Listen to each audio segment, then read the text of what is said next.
Can I get a what? Can I get a what? Can I get a what? Hey guys, welcome back for another one. I really appreciate this, guys. This is a special video, a video that will have the hair on the neck of your back of your neck stand up. Something so visceral and so real that many of you might be going through today, or have experienced, escaped from, or has happened to you. But or you'll understand it when I tell you. But first, guys, I need you to do this for me, okay? Before I share this with you, I need you to please like, share, subscribe to my channel so this can get out to as many people as possible. This is a very special era, a very special age of enlightenment that we're going through. The dark is fading out. The light is engulfing the dark. And you understand what I'm talking about here, okay, guys? So, with that said, us chosen one, us light workers, see, many of us go through certain scenarios or certain relationships.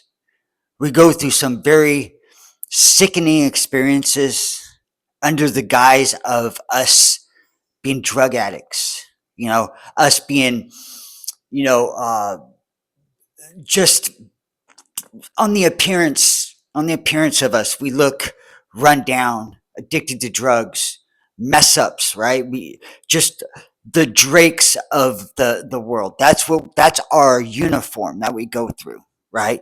So that we can experience these things, so God, our angels, can see through our eyes. They can read our energies. They can how do I put this?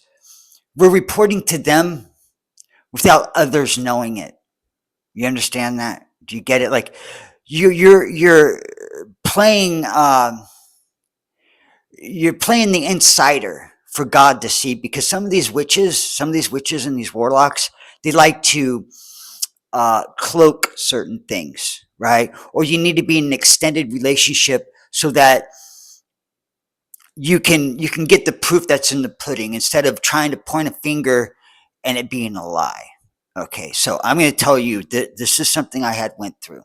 Okay, I got together. I was dealing with addiction at the time, and I was dealing with a lot of dark stuff going on with my father, and what was going on with him. I'm not going to get into it, but I'm setting the stage here for you guys. Okay, follow along with me. So something goes down with my dad. Okay, and then I'm issued a handler. I'm issued a handler, but the handler is also someone playing a game on the outside, like trying to find out my social security number, trying to get a life insurance policy on me, that type of thing, right? See, they don't think that we remember these things. Sometimes they'll even try to wipe our memory. Some mentalists and stuff like that, some witches, they'll try to wipe your memory so they think you can't remember certain things. It goes that deep, guys. You'll know if you've been through it. You'll know. And if something comes to your mind and it flashes and you remember, keep it close to your chest. Don't let these people know. They want anything else than to know that you know, right? That's how they roll, basically. Okay. So I go off to live with this handler, okay? And then one night she decides to start this fight out of nowhere. She goes off into this room, our bedroom, and she's there for like 4 to 6 hours. Everything's quiet. I'm knocking on the door, screaming, I'm busy, just things are going along. Okay, so I'm out in the living room, and about 8 to 10 hours pass by. Finally, she comes out. She starts a fight with me. So I'm going to bed. Well, at the time, guys, I slept with a serrated knife under my pillow, because I was living in some times where I really wasn't trusting the people around me, you know, and break-ins, and just it was a very sketchy situation I was in at that time. And she knew I slept with a knife under my pillow. So I go to bed, my hand to God. I wake up, and the knife is to my throat. It was my hand holding it. Nobody else in the room visually, but there was a demon, a spirit, right? It was just demon, right? So I call upon God. I call upon Jesus, right? And it let go, and I was able to, you know, get off the bed and freak out from there. But see, what she was doing for those 8 to 10 hours is she was calling upon demons. She was using blood magic. She was using some kind of witchcraft. See, they didn't know that I knew they were witches. They didn't know that. See, I had to live on a very thin line because there were more than there were basically. I might have been dealing with two people, but there were 8 to 10 people who were watching me at all times. See, it was this was my mission. This is the mission that God had me go through. This wasn't just one battle I had to go through. There were many battles. This was just one instance. My hand to God, knife to my throat, serrated blade. Nobody else in the room physically. My hand to the blade. They wanted to make it look like I committed suicide. Do you get it? Because that's how they kept me. They kept me, you know, second guessing my own reality. See, that's how they like to keep you. Narcissists, those spiritual assassins, really true spiritual assassins who have no conscience, no nothing. As long as they get what they want, they'll twist any laws of humanity to get what they want. But that's what they were doing, calling upon demons. They were sick, very sick, but that's what I had to go through so God could see it through my eyes to experience what I experienced. And you too, like if you're wondering where this spell work is coming from, it's usually the person that's closest to you. See, a lot of us, we have handlers that wouldn't even know. See, I can remember one time the same person. See, this is how how much I had to trust the moment that I was okay. I was in the hallway going towards the kitchen, and I just felt this very dark, very dense energy, just very dark. And it was her and her brother, right? They were talking, and she's kind of crying and stuff like that, saying, "I can't do it." I just knew something was up. I had my backs to them. They were going to take me out when my back turned, and they couldn't go through with it, so they had to conjure up this demon. See, but just know that when you know you're chosen, and they'll usually try to get to you before you've awakened and you start understanding certain things. They want to get to you or still feel like that you're naive. See, but this is your mission. Sometimes this is your post that you go through. You might feel like you're going through betrayal and deceptions and all these things. And after the smoke settles, you'll realize that was your post all along. It was their test, is what they had to go through to see truly how deep and how dark they've gone, right? For God to see. See, these type of people don't believe in Jesus Christ. They don't believe in God because then they'd have a conscience. Then they know that they're held accountable for the things they did.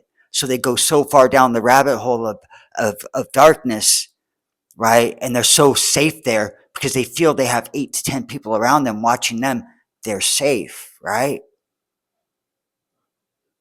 I talked about it earlier, in one of my other videos that evil, dark ones eat dark one. Evil eats evil. That's what they eat each other, right? They'll turn on each other. They'll throw rocks and hide stones, right? But that's just something that I went through. My hand to God. That's something I experienced. And I had, even then, I knew it was her, but I had to keep it close to my chest because it was I was running a thin line. Okay. I was running a thin line, and that was my mission. That's where my post, that's what it was. See, I went in there. They thought I was just naive. They thought, you know, they had these people surrounding them, that it was, the ball was in their court all the time. See, that's how the devil fools you. That's how Satan lies to you. Do you understand that? See, they thought I was unaware of everything that was going on. See, they had to make sure that they always had to stay one step ahead. But like I said, I'm gonna digress back to what I was talking about. If you're having witchcraft, voodoo, doesn't matter, Santeria, all of that, usually it's the person, when you have that gut feeling, it's the person that you know is doing it, or they're connected to it, right? If you're in a narcissistic relationship, see, a lot of them are covert. They don't want you to know that they are, because that's in itself is a mental illness. That's a sickness. Narcissism is a sickness. It's an insecurity. It goes deeply to the core of a person's soul and their makeup as a person. When they're a narcissist, you can never change. A narcissist will never change. They will always want to stay in control. And it all goes back to something that happened when they were younger as a kid. They were growing up, their parent was narcissist, so they learned it. And if they're in a two-child household, one will be the golden child, one will be the one they shift the blame onto. See? And that's even worse when you have that dynamic and I was living in that dynamic. See? So what happened to me, I wanted to share with you guys because they will do those things. They'll do blood magic. They'll want to know your social security number. If they want to know your social security number and you haven't known them that long, know your social security number, all that, no matter what lie they're saying, don't give it to them. They want to get this so they can run out, get a life insurance policy on you, and then conjure up their magic and all these players in the game to have you turn the knife on yourself. See? Understand that? They want to make sure you look like you're mentally ill. They want you in and out of hospitals, going to the doctor for seeing things and being paranoid. They want that documented. They want all that stuff. So when the time comes, they can get away with it and then sail away. You understand it? I just wanted to tell you what I had gone through for the simple fact that it's that real. It's that real. When you feel it in your gut, don't second guess it because that's the Holy Spirit. That's the Holy Spirit moving within you. Keep it close to your chest. See, us chosen ones, we go through these things because we grew up. How want I put this, guys? The way I grew up as a child, I was moved around a lot. My mom was into dark things, right? My dad was in dark things, but he never admitted it. See, I grew up in a broken household. And what better to go into a broken community to expose them than a broken person? Understand that? Especially someone that they take to be naive and haven't woken up yet, so they don't see the spirits around them. See, that was just one of maybe 100 to 200 direct experiences I had on my life. Right? But I wanted to give this to you because I wanted to give you strength. I want to give you hope. Because if you're going through an inkling of what I went through and you haven't woken up, that's what they're doing to you. That's why they're doing it to you. Do you understand it? These were very sick individuals, very sick individuals that I had to deal with. I came out the end and it took years for me to start speaking on this because I had to clear out this energy. I had to clear out these attachments, right? They had demons. They had all these things coming at me afterwards, right? That I had to get to a point where I could present this to you. That it's not out of paranoia. I'm not a drug addict. I've been celibate for years, right? I'm stable, right? All of these, I had to be able to be, and I have all my teeth, all of that stuff. I had to be available for both mentally, emotionally, and spiritually so I can give this to you and it will be my word. It will be watched with stability, calmness, with legit roots in it. I just had to be not just presentable, but I had to be grounded. Do you understand that? Because when you speak these things out for people to hear, it'll either trigger them and they'll retract and want to put a wall up because it's too outlandish. That's too crazy. You got to be insane. You got to be on some kind of drugs. You just have to be. See, it's kind of like your word holds weight. Now, if I was doing all those things from before and getting on camera, speaking about it for the world to see, for you to believe me and trust in what I say so that you can take inventory of your own life, I had to be a stable form of information. That my word has weight. You understand that? That I'm not just giving this information to you to catch clicks, to get clout, to get recognition. I'm better than everybody else because I've been through. No, this is what I went through, and so many other people in this world are going through it, but they can't put their finger on it. They can't speak up because they know this is going on around them, but they could turn on a video and hear and understand without other people hearing it. That type of thing.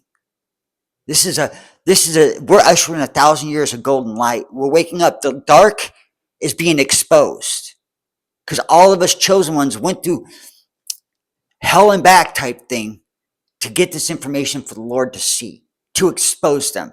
Do you understand that? For all the world to see. Thank you for tuning in, guys. I really appreciate your time. Please like, share, comment. I'm on my road to 1,000 subscribers. Imagine all these other people out in the world right now that are going through what I went through, and they need some form of sanity. They need some recognition. They need some confirmation of what's going on in their world because they can't speak to anybody. You understand that? So when you subscribe, you like whatever, the algorithm reaches more people. More people will find safety, recognition, all of that. And that's all I'm asking. I'm not coming at you for cash or, you know, send me money and I'll bless you type thing. No, I just need you to subscribe so you can get out to more other hurt individuals, some other survivors who need their sanity and they need some sort of, did this happen or did it not? Is this real or not? You understand that? I know you guys do. I know you guys do. The ones who tune in to subscribe to this, you're the real ones. You're the ones who know what's going on. You're hip to it. You see the light. You see what's going on. So thank you for being here, guys. I will see you on the next one. God bless. Namaste.